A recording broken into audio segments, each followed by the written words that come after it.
David sat in his empty apartment, staring at the TV screen without really watching anything. The silence was getting to him again. It had been like this for months now, coming home from work to nothing but the hum of his refrigerator and the OCCASIONAL car passing by outside. He was 28 years old and worked as a computer programmer. Most days, he didn't talk to anyone except his boss during their weekly video calls.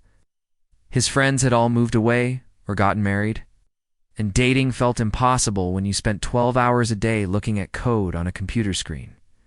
Tonight was different, though. Tonight, he had finally admitted to himself that something needed to change. Maybe I should get a pet, he said out loud, just to hear a voice in the apartment. Even his own voice sounded strange after hours of silence. David opened his laptop and started browsing pet websites. Dogs seemed like too much work. They needed walks, training, and constant attention. Cats were better, but his lease didn't allow pets, and he wasn't ready to move. Fish seemed boring, and birds were too noisy for his quiet lifestyle. Then, he stumbled across something unusual. A website called Cosmic Companions popped up in his search results. The homepage showed the most realistic-looking robotic pets he had ever seen. These weren't like those mechanical dogs from toy stores. These looked alive. It's revolutionary AI companions that learn and grow with you, the website claimed. Experience the joy of pet ownership without the responsibilities. David scrolled through. The options? There were creatures that looked like cats, dogs, and some animals he couldn't even identify. But one caught his attention immediately. It looked like a small fox, with silver-blue fur and bright golden eyes. The description said it was called a stellar fox and promised unprecedented emotional bonding. The price was surprisingly cheap, only $299. David had expected these advanced robots to cost thousands. Maybe they were having a sale, or maybe the technology was getting cheaper. Either way, it was within his budget. He read the reviews, though. There weren't many. The few that existed were glowing but oddly vague. Life-changing experience, one person wrote. Nothing like I expected, said another. You have to see it to believe it. David wasn't usually impulsive, but something about this felt right. He had been saving money for months, with nothing to spend it on. His social life was non-existent, and he was tired of being alone. What was the worst that could happen? He clicked Add to Cart and proceeded to check out. The payment process was straightforward, but the shipping options were strange. Instead of the usual overnight or 2-day delivery, there was only one option. Cosmic delivery arrives when ready. That's weird, David muttered, but he was already committed. He entered his credit card information and hit submit. The confirmation. Email arrived immediately, but it was unlike any shipping confirmation he had ever received. There was no tracking number, no estimated delivery date, and no return policy. Instead, there was a simple message. Your companion will find you when the time is right. Please ensure you are ready for this journey. Prepare your heart and mind for an experience that will change your perspective on friendship and connection. David stared at the email. It sounded more like a fortune cookie than a shipping notice. He almost called the customer service number, but it was already past midnight. He would deal with any issues tomorrow. Over the next 2 days, David found himself constantly checking his phone for delivery updates. He cleaned his apartment, bought a small bed and some toys for his future companion, and even looked up tips. On caring for robotic pets online, his coworkers noticed his improved mood during their video meetings. You seem different, his manager said during their weekly check-in. More energetic. I'm getting a pet, David explained, though he felt silly calling it that. Well, sort of a pet. That's great. What kind? It's complicated. I'll show you pictures when it arrives. By the 3rd day, David was starting to worry. He had received no shipping updates, and the website's customer service page just said, "We will contact you." He tried calling the phone number listed, but it went straight to a voicemail that played strange musical tones instead of a message. Maybe I got scammed, he told himself, but something deep down said to be patient. That evening he was working. Late on a coding project when he heard it, a soft, rhythmic knocking at his front door. It was almost midnight, and David never had visitors, especially not at this hour. He paused his work and listened. The knocking came again, gentle but persistent. David's heart started racing. He wasn't expecting anyone, and his building had a security system that required visitors to be buzzed in. Walking slowly to the door, David looked through the peephole. The hallway was dimly lit, but he could see a small figure sitting on the floor outside his door. It was hard to make out details, but it appeared to be wearing some kind of silvery clothing. David's mind raced with possibilities. Maybe it was a delivery person with his package. Maybe it was a neighbor's child who had gotten lost. Maybe it was someone who needed help. He unlocked the door and opened it slowly, ready to close it quickly if needed. What he saw made him question everything he thought he knew about reality. The figure looked up at him, and David saw a face that was unmistakably human but somehow not quite right. It was a young woman with the same silver-blue hair and golden eyes he had seen in the product photos.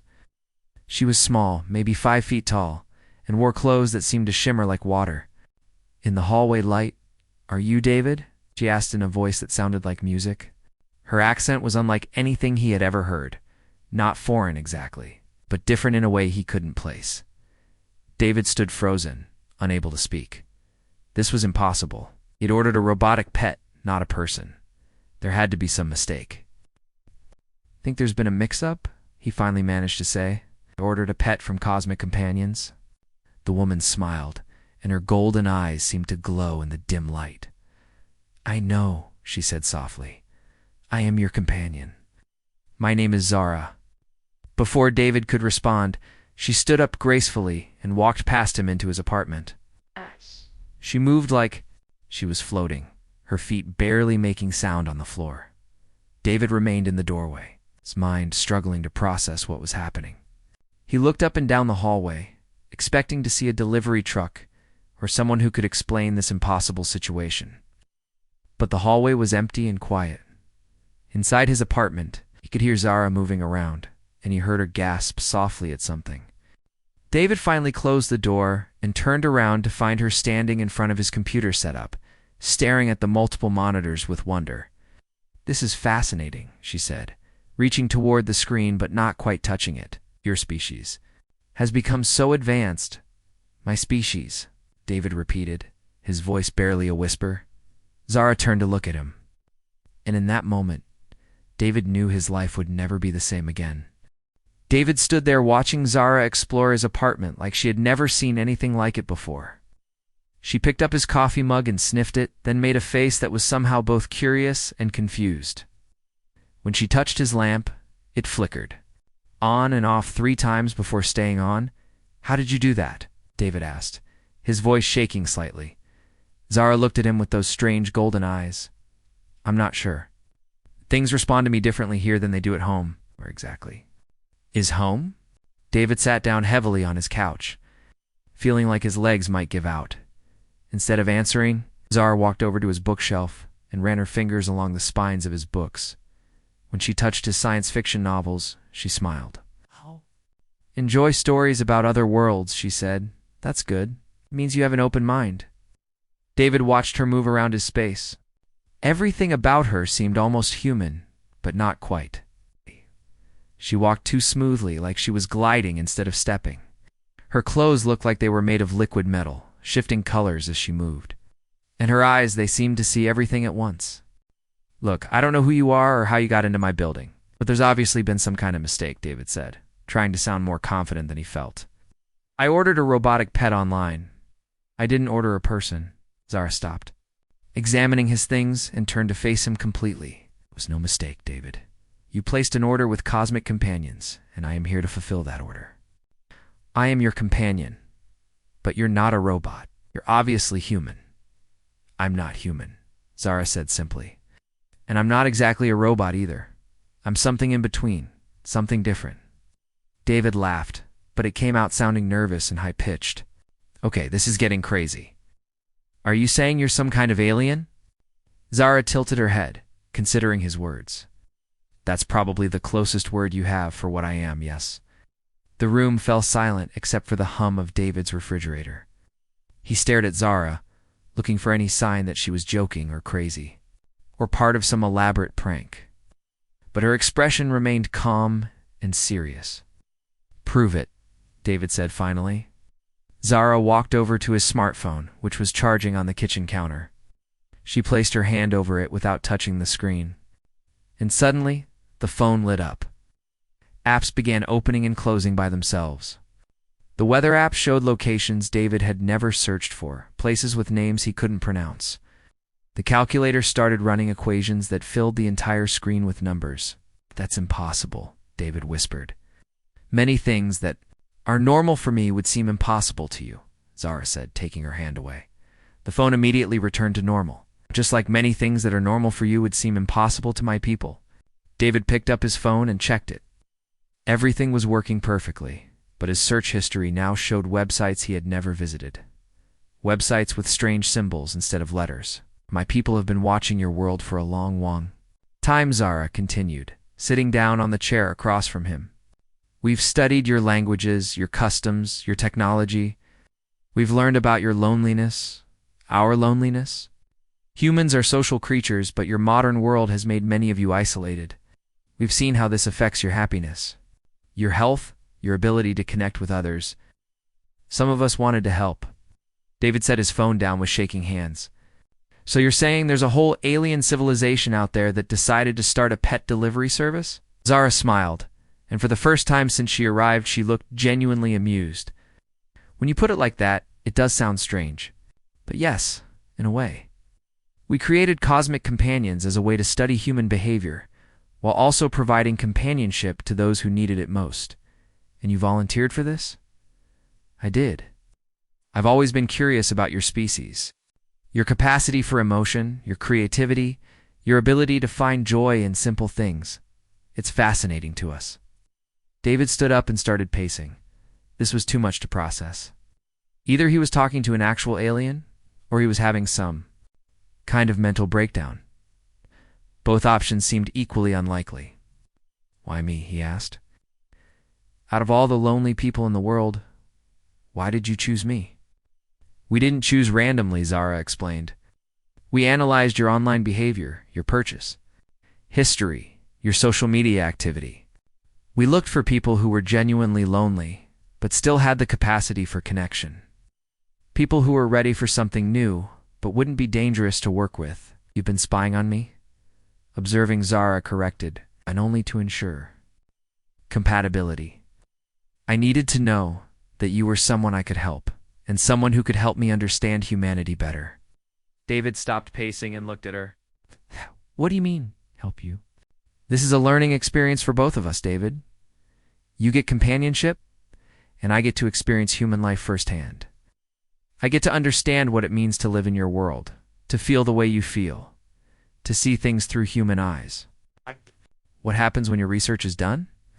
Zara's expression grew serious. "I don't know yet. That depends on what I learn and how well this arrangement works." David sat back down, his mind spinning with questions. "How long are you supposed to stay?" "As long as it takes." "And what am I supposed to tell people? How do I explain you?"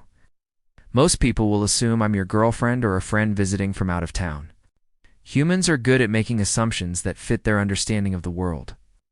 "But what if someone asks for ID or wants to know where you're from?" Zara reached into a pocket that David hadn't noticed before and pulled out what looked like a normal driver's license. She handed it to him, and he saw his own address listed, along with a perfectly normal-looking photo of Zara. "How did you get this made so fast?" "Time works differently for us," Zara said mysteriously. David examined the license. It looked completely authentic, down to the tiny security features. "This is insane," he muttered. "I know this is overwhelming," Zara said gently. "I know it's not what you expected when you placed that order. But I'm here now, and I'd like to try to make this work. I think we could both benefit from this arrangement." Looked at her sitting in his chair, looking so human and normal despite everything she had just told him. Part of him wanted to run screaming from the apartment. But another part of him, the lonely part that had been aching for months, was curious about what might happen if he stayed. "What exactly would this arrangement involve?" he asked. "I would live here with you, at least temporarily. I would. Learn about human life by experiencing it alongside you. In return, I would provide the companionship you were looking for. I would be your friend, Your confidant, someone to share your daily experiences with. And you'd be okay with that? Living in a tiny apartment with a boring computer programmer? Zara's smile returned. David, you have no idea how exciting your boring life looks to someone who's never experienced it before. Despite everything, David found himself smiling back. Maybe this was crazy. Maybe he was making the biggest mistake of his life. But for the first time in months, he didn't feel alone. Okay, he said quietly. Let's try it. The first few days with Zara were like living in a dream that David wasn't sure he wanted to wake up from. She had made herself comfortable on his couch, though he noticed she didn't seem to sleep much. Sometimes he would wake up in the middle of the night and find her sitting by the window, staring at the stars with a look of deep longing. During the day, while David worked on his computer, Zara would explore the apartment with the curiosity of a child discovering the world for the first time. She spent an entire hour just watching his coffee maker brew a pot, fascinated by the bubbling and steaming process. On my world, we don't consume heated liquids, she explained when David asked about her interest. The concept of drinking something, hot for pleasure, is completely foreign to us. What do you eat and drink then? David asked, suddenly realizing he hadn't seen her consume anything since she arrived. We absorb nutrients differently, but I'm learning to appreciate your food. Yesterday I tried that yellow fruit from your kitchen. The banana? Yes, the texture was ... surprising, but pleasant. David found himself looking forward to these conversations. Zara had a way of making ordinary things seem magical just by experiencing them for the first time. When she discovered his music collection, she sat for hours listening to different songs, her eyes closed in concentration. Your species creates such beautiful sounds, she said after listening to a classical piece. We have something similar on my world, but it's more ... mathematical. This touches something deeper. But it wasn't just her reactions to everyday things that amazed David. Zara seemed to understand him in ways that no one ever had. When he was stressed about a work deadline, she would somehow know exactly what to say to calm him down. Was feeling lonely? She would suggest they take a walk or watch a movie together. How do you always know what I need? David asked one evening as they sat on the couch watching a comedy show.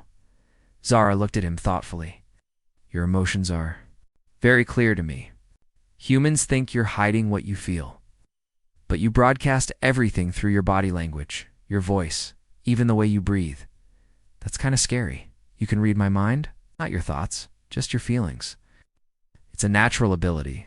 For my people, we evolved to be very sensitive to the emotional states of others. David wasn't sure how he felt about being so transparent. But there was something comforting about being truly understood for once in his life. On the fourth day, things took an unexpected turn. David was in the middle of a video call with his boss when his computer screen suddenly filled with symbols he had never seen before. Lines of code that looked nothing like any programming language he knew began scrolling across his monitor. David, your screen is going crazy, his boss said through the video call. Are you being hacked? David looked over at Zara, who was sitting across the room reading one of his books. She glanced up at him with what looked like guilt in her golden eyes. I'll have to call you back, David told his boss, and ended the call quickly. What just happened? He asked Zara. She closed the book and walked over to his computer. I'm sorry. Sometimes my presence interferes with your technology. Trying to understand how your communication systems work. You did that without touching anything? My people have a natural connection to electronic systems. It's how we've been able to study your world so thoroughly. Every device connected to your internet is potentially accessible to us. David stared at his computer screen, which was now back to normal. You can access the entire internet just by thinking about it. It's more complicated than that, but essentially, yes. That's how we've learned so much about human behavior, your languages, your culture. We've been observing through your own networks. A chill ran down David's spine. For how long? Decades. Since your species first began creating digital networks, David stood up and walked to the window, his mind racing. The implications of what Zara was telling him were staggering. How many of you are there? How many are here on Earth right now? I can't give you exact numbers, but there are others. Not many, but some. Most are just observing. I'm part of a smaller group that wanted to try direct contact. And your government or whatever is okay with this? Zara hesitated before answering. Not exactly. What I'm doing here is ... experimental. Not all of my people agree with this approach. So you're like a rebel? I prefer to think of myself as a pioneer. Your species is at a critical point in your development. Some of my people think you're too dangerous to interact with directly. Others think you're ready for contact. I wanted to find out for myself. David turned back to her. And what have you concluded so far? That you're far more complex than our observations suggested. Is? Have the capacity for great kindness and creativity, but also for self-destruction and isolation. You're fascinating and terrifying at the same time. Gee, thanks. Zara smiled at his sarcasm. I didn't mean it as an insult.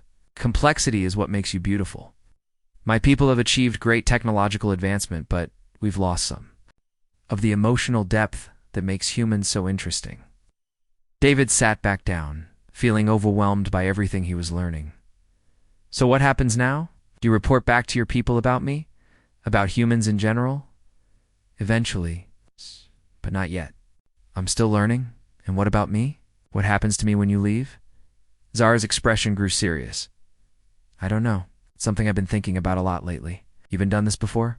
Lived with other humans? My first direct contact assignment. I volunteered specifically to work with you. Why me?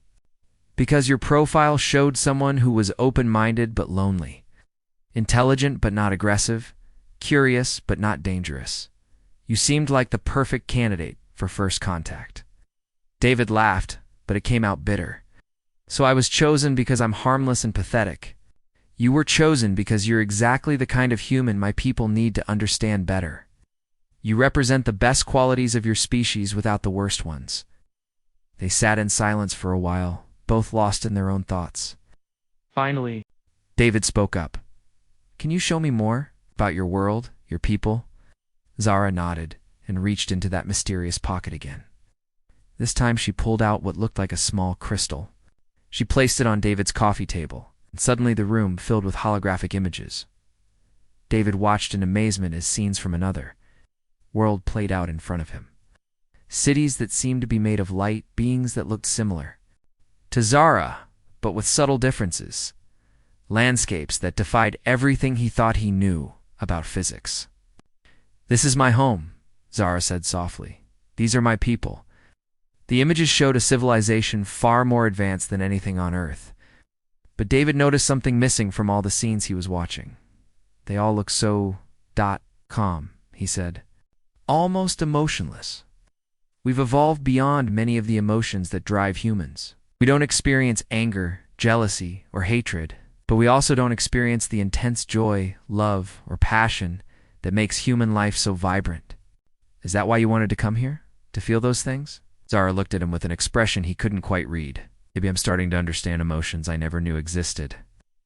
As the holographic display faded away, David realized that his life had become something he never could have imagined. He was living with an alien being who was studying humanity through him. Somehow, despite the impossibility of it all, it felt right. But he also knew that this arrangement couldn't last forever. Sooner or later, Zara would have to return to her world, and he would have to face the reality of being alone again. The thought made his chest tighten with an emotion he was only beginning to recognize as the fear of losing someone he was starting to care about deeply. Zara, he said quietly, what happens if you decide you don't want to go back? She looked at him for a long moment before answering. I don't know if that's even possible, David, but lately I've been wondering the same thing. 3 weeks had passed since Zara arrived, and David's life had transformed in ways he'd never imagined possible. His apartment, once a quiet refuge from the world, now buzzed with conversation and unexpected discoveries. Zara had become more than just a companion. She had become his best friend. Every morning, David would wake up to find Zara already sitting at the kitchen table, usually with a cup of tea steaming in front of her. She had developed a fascination with hot beverages. spending considerable time perfecting the art of brewing different teas and coffees. "I think I understand why humans enjoy this ritual," she said one morning, watching the steam rise from her cup. "It's not just about the liquid. It's about the pause, the moment of calm before the day begins." David smiled as he poured his own coffee. "You're getting pretty good at understanding us." "I'm getting good at understanding you," she corrected. "Every human is different." Their daily routine had become comfortable and natural. David would work on his computer projects while Zara explored the neighborhood, always returning with stories about her interactions with other humans.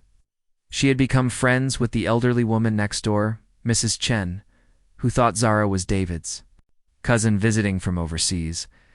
"She taught me how to grow herbs on the windowsill," Zara announced one afternoon, carrying small pots of basil and mint. "She said cooking with fresh herbs makes food taste like love." David laughed. "That's exactly what she said. I think it's a beautiful expression. Humans have such poetic ways of describing experiences." David watched Zara arrange the herb pots on his windowsill with careful precision. She approached everything with the same intense curiosity, whether it was learning to cook eggs or understanding why humans kept photographs of people they cared about. "Why do you save these images?" she had asked a few days earlier, examining the photo frames on a shelf. "Can remember these people without looking at their pictures. It's hard to explain," David had said. "The photos help us remember not just how people looked, but how we felt when the picture was taken. They're like emotional anchors." Zara had studied the photos for a long time after that, especially one of David with his college friends at graduation. "You look happy here, but also sad," she observed. "Happy because we accomplished something big. Sad because we knew we were all going separate ways. Humans can feel multiple emotions at once. That's remarkable. My people typically experience one clear emotional state at a time." These conversations had become the highlight of David's days. Through Zara's questions, he was learning to see his own world with fresh eyes. She made him notice things he had taken for granted, the way morning light changed colors throughout the day, the complex social dance of grocery shopping, the simple pleasure of hot water in a shower. But it wasn't just Zara who was learning. David found himself changing too. He was more confident at work, contributing ideas in meetings he would have stayed silent through before. He started taking walks in the evening, something he had never done when living alone.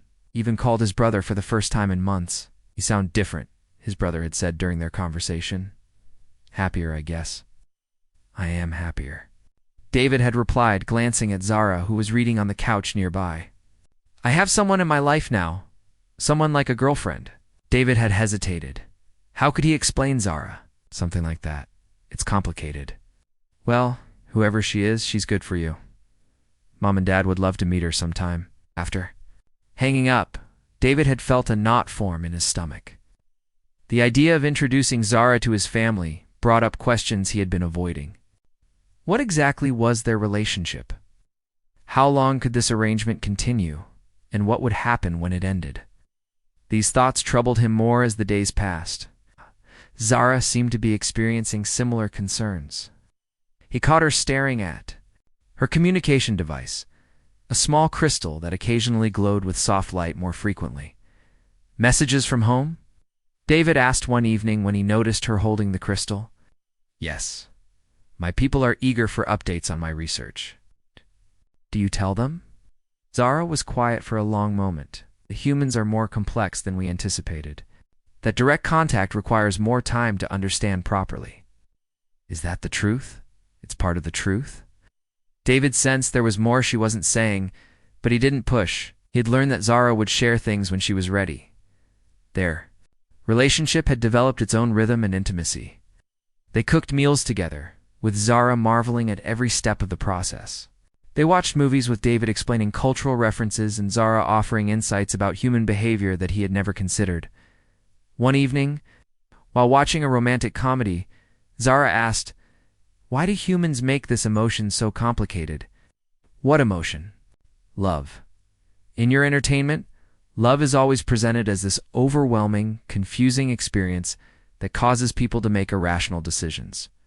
David paused the movie, "'Cause that's what it is, I guess. Love isn't logical. It just happens. And it changes everything. Have you experienced this emotion? David felt his face grow warm. Oh.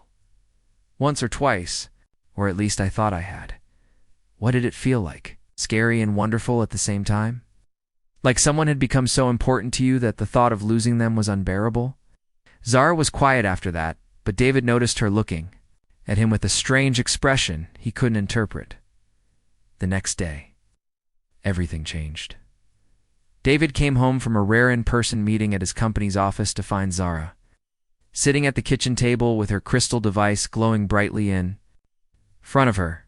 Her usual calm expression was replaced by something that looked like distress. "What's wrong?" David asked immediately. "I received a priority message from my people. They want me to return home soon to deliver my report." David felt like someone had punched him in the stomach. "How soon?" "Within the next few days. They're sending a transport to retrieve me." "But you're not ready yet, are you? You said you needed more time to understand humans." Zara looked up at him with those golden eyes, and David saw something in them he had never seen before: tears. "I don't think any amount of time would be enough, David. The more I learn about humans, the more I realize how much I don't understand, and the more I understand, the more I." She trailed off, unable to finish the sentence. "The more you—" "What?" "More I don't want to leave." David sat down across from her, his heart pounding. "Then don't leave. It's not that simple. My people are expecting me to return. I have obligations, family, a whole life on my world." "And what do you have here?" Zara looked at him for a long moment. "Have you? I have this life we've built together. I have experiences and emotions I never knew were possible." David reached across the table and took her hand. It was warm and real and perfectly human feeling. "Then stay. If I stay, I can never go back. Once I refuse the transport, I become what my people would consider a deserter. I would be cut off from everything and everyone I've ever known. You'd have a new life here, with me." Zara squeezed his hand. "David, there's something else I need to tell you. Something I've been afraid to say." "What?" "I think I'm experiencing that emotion you described. Love. I think I love you." David felt his world shift on its axis. Everything he thought he understood about their relationship suddenly took on new meaning. "I love you too," he said, surprised by how easily the words came. They sat there holding hands across the kitchen table, two beings from different worlds who had found something neither of them had been looking for. "So what do we do now?" David asked. "I don't know," Zara said. "I have 2 days to decide whether to return to my world or stay in yours forever. I honestly don't know which choice would be right." David looked at this extraordinary woman who had changed his life completely and realized that whatever she decided, he would support her, even if it meant losing her forever. The next morning, David woke up to find Zara's side of the couch empty. Panic gripped him until he saw her standing on the balcony, looking up at the dawn sky with an expression of deep sadness. "Couldn't sleep?" he asked, joining her outside. "I don't think I've truly slept since I arrived," she said softly. "My people don't sleep the way humans do. But last night I kept thinking about everything I would be giving up either way." David wanted to tell her that the choice was obvious, that she should stay with him. But he knew that would be selfish. This wasn't just about him or even about them. This was about Zara's entire existence, her identity, her purpose. "Tell me about your family," he said instead. Zara's eyes brightened slightly. "I have 2 siblings and parents who have lived for over 3 centuries. My younger brother is a scientist like me. My sister is an artist who creates those holographic displays I showed you. They're probably worried about me." "Do they know about your mission here?" "They know I volunteered for an assignment studying humans. They don't know I've become so attached to my subject." David felt a stab of pain at being called her subject, but he understood what she meant. What would happen to them if you stayed? They would be confused and hurt. In our culture, family bonds are permanent. We don't understand the human concept of leaving your family to start a new life somewhere else. They stood in silence, watching the city wake up below them. David could see people heading to work, living their normal human lives, completely unaware that an alien was standing on a balcony above them, struggling with the biggest decision of her existence. "I want to show you something," Zara said suddenly. "Something I've been working on." She led him back inside to his computer. With a touch of her hand, the screen filled with images and videos, hundreds of them. David realized he was looking at a comprehensive documentation of human life, all seen through Zara's eyes. There were photos of Mrs. Chen teaching her about herbs, videos of people laughing in the park during their evening walks, recordings of their conversations about everything, from breakfast preferences to the meaning of life. "This is my real report," Zara said. "Not the scientific observations my people are expecting, but the truth about what I've discovered here." David scrolled through the files, amazed by the detail and care Zara had put into documenting their time together. "It's beautiful. Captured things about humanity that I never even noticed." "That's because you're living it. I'm seeing it for the first time. Every mundane moment has been a revelation for me." One video caught David's attention. It was footage of him laughing at something Zara had said, completely relaxed and happy. "When did you record this?" "Last week. Were telling me about your college days, and you made a joke about your terrible cooking skills. You looked so free in that moment, so genuinely joyful. That's when I realized I loved you." David felt his chest tighten with emotion. "Zara, ... I have something else to show you," she interrupted, opening another file. This one was filled with technical diagrams and star maps. "I've been researching the possibility of regular travel between our worlds. It would be difficult and expensive, but not impossible." "You mean you could go back and visit? Possibly? Or my family could visit me here. It would take years to arrange, and there would be political complications, but there might be a way to have both worlds in my life." David stared at the complex.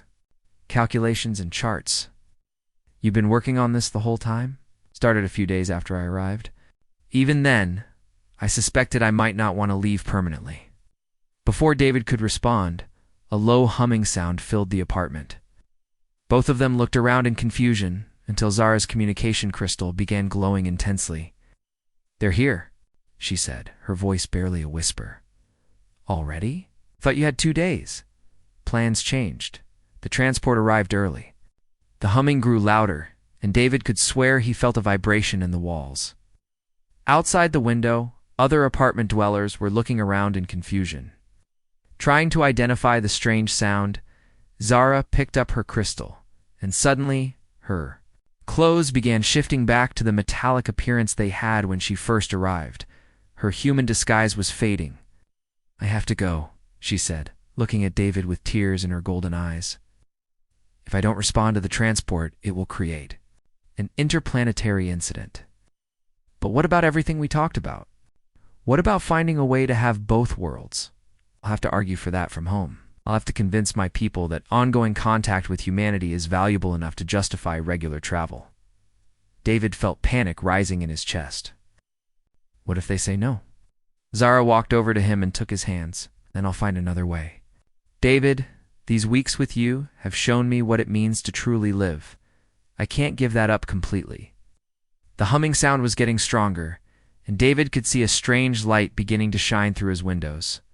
"I need you to know something," Zara said urgently. "Whatever happens, you've changed me in ways that can never be undone.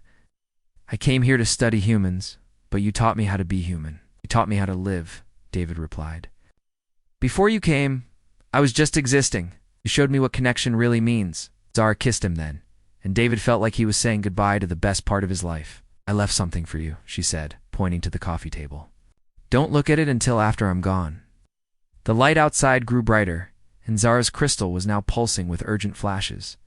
"I have to go now," she said, walking toward the door. "Wait," David called out. "How will I know if you're coming back?" Zara turned back to him with a smile that was both heartbreaking and hopeful. "Look for me in the stars, David. If I find a way back, you'll be the first to know." She opened the door and walked out, leaving David standing alone in his apartment. The humming sound reached a crescendo. The light outside became blinding for a moment, and then everything went quiet. Rushed to the window and looked up at the sky, but there was nothing there except normal morning clouds. If he hadn't experienced the past month, he might have convinced himself it was all a dream. He turned to look at the coffee table and saw a small device next to her communication crystal, which she had left behind. There was also a note written. In her elegant handwriting, "David, this device will allow us to communicate across space. The distance means messages will take time to travel, but we will stay connected. I promise you this is not goodbye forever. I will find a way back to you, even if it takes years.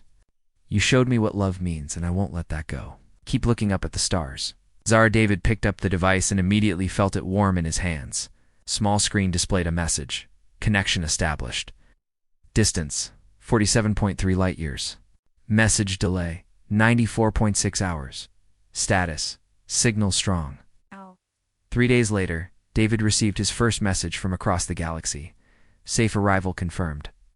Beginning negotiations for return authorization. Miss you terribly. Love, Z. David typed back. Apartment feels empty without you. Mrs. Chen asks about you every day. I told her you had to go home for a family emergency. It's waiting for you. Love, D. Over the following months, their interstellar correspondence continued. Zara told him about her struggles to convince her people that regular human contact was valuable. David shared stories about his life, how her time with him had given him the confidence to pursue new friendships and opportunities. 8 months after she left, David received a message that made his heart race. Authorization granted for limited return visits. Is preparing for journey back to Earth. Will arrive in approximately 30 Earth days. Hope you're ready for a very happy alien. Love forever, Z. David looked up at the stars that night and smiled. He had learned that love really could transcend any distance, even the space between worlds. His life had been forever changed by a woman who had come to study humans and ended up learning what it meant to be one. As he prepared for Zara's return, David realized that their story was just beginning. They had found something rare and precious, a connection that could survive separation, doubt, and the vast emptiness of space itself.